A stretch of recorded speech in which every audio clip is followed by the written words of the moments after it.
Lights, camera, action. Welcome back to Flick Flash. As the second season of The Night Agent approaches, let's revisit the thrilling events of Season 1. The series follows Peter Sutherland, an FBI agent working a quiet White House night shift, whose life takes a dangerous turn when he receives a call from Rose Larkin, a tech entrepreneur on the run after her relatives, government spies, are murdered. Together, they uncover a vast conspiracy that reaches the highest levels of government, including the vice president. With assassins on their trail and uncertain allies, Peter and Rose race against time to prevent further attacks and expose the truth. Packed with twists, action, and political intrigue, Season 1 sets the stage for more suspense and surprises in the upcoming season. Get ready for another action-packed ride in The Night Agent Season 2. Episode 1. The Call. FBI agent Peter Sutherland is a low-level agent stationed in the White House basement, assigned to a top-secret phone line that never rings, until one fateful night. A year prior, Peter had thwarted a metro bombing in Washington, D.C., but was unable to catch the perpetrator, who left behind a key clue: a rattlesnake tattoo. Now, when Rose Larkin, a former tech CEO, calls the line after witnessing the murder of her aunt and uncle, Peter's world is upended. Rose's family had secret ties to the intelligence community, and their deaths seem to be part of a larger conspiracy. Peter guides Rose to safety, barely evading two relentless assassins, Dale and Ellen. As he delves deeper, he realizes that powerful forces within the government might be involved. Episode 2. Redial.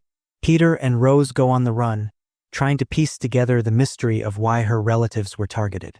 They discover a hidden hard drive in the Campbell's house, containing sensitive information labeled Osprey. Peter starts suspecting that this data connects to the metro bombing incident from a year ago. Meanwhile, Vice President Ashley Redfield's involvement in suspicious dealings comes to light.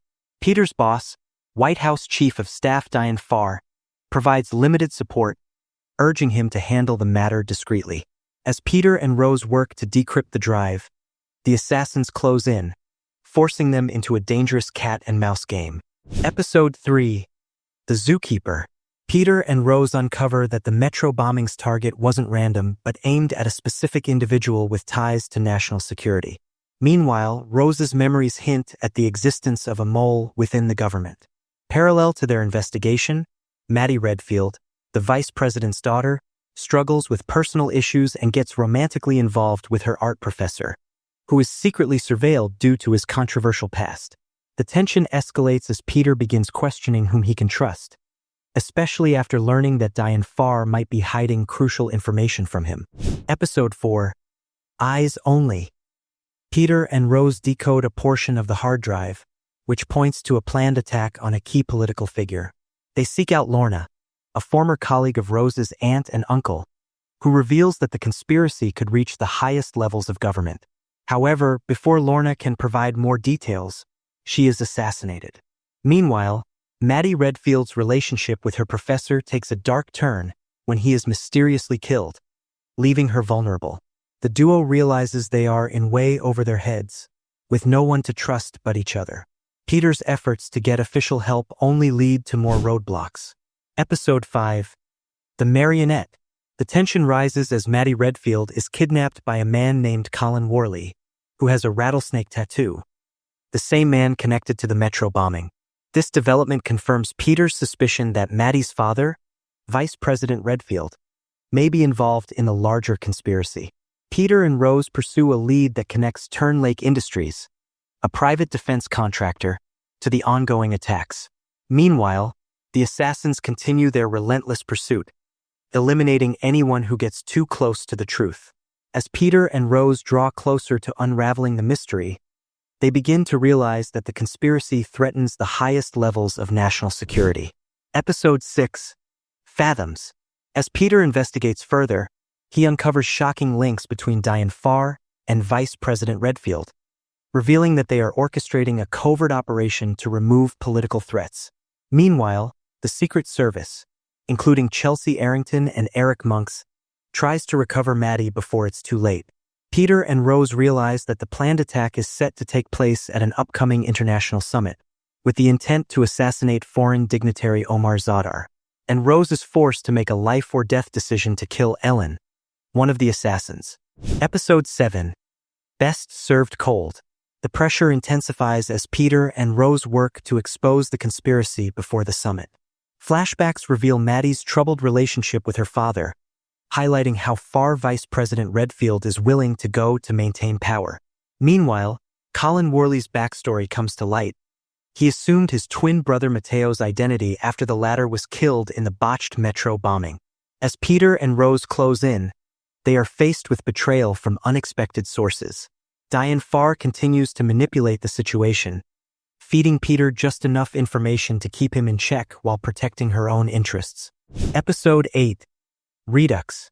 Maddie sends out a coded message, leading Peter and Rose to track down her location. They rescue her from captivity, but their success comes at a high cost, as Eric Monks sacrifices himself in the process. Peter confronts Diane Farr, who finally admits to being involved in covering up the attack but insists she was not the mastermind. With the summit rapidly approaching, Peter and Rose race against time to prevent another catastrophic attack. Meanwhile, Vice President Redfield scrambles to cover his tracks, ordering the assassins to take out Peter and Rose permanently. Episode 9. The Devil We Know.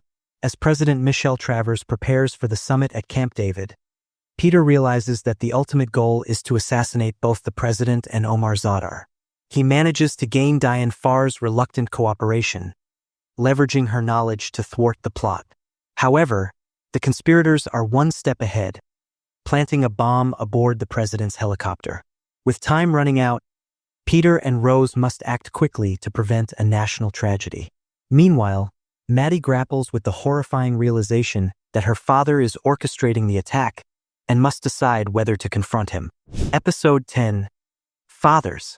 In a nail-biting climax, Peter and Rose successfully stop the assassination attempt at Camp David. They prevent President Travers from boarding the rigged helicopter, exposing Vice President Redfield's treachery. In the aftermath, Redfield is arrested for treason, but Gordon Wick, the head of Turn Lake Industries, manages to escape, leaving room for future threats. Diane Farr is also implicated, but her involvement remains ambiguous. The president acknowledges Peter's efforts, offering him a full-time position as a night agent, a clandestine role operating in the shadows to protect the country. Peter and Rose, now romantically involved, reflect on their journey and prepare for the challenges ahead. Conclusion. The Night Agent Season 1 delivers a gripping blend of political intrigue, suspense, and action. Peter Sutherland's journey from a sidelined FBI agent to a key player in a national security conspiracy keeps viewers on edge. The show expertly balances character development with high-stakes espionage, leaving the door open for further adventures in future seasons. Thank you once again for being a part of Flick Flash. Until next time, keep watching, keep exploring, and keep that movie and TV magic alive. Don't forget to subscribe, like, and stay tuned for more exciting recaps. This is Flick Flash signing off.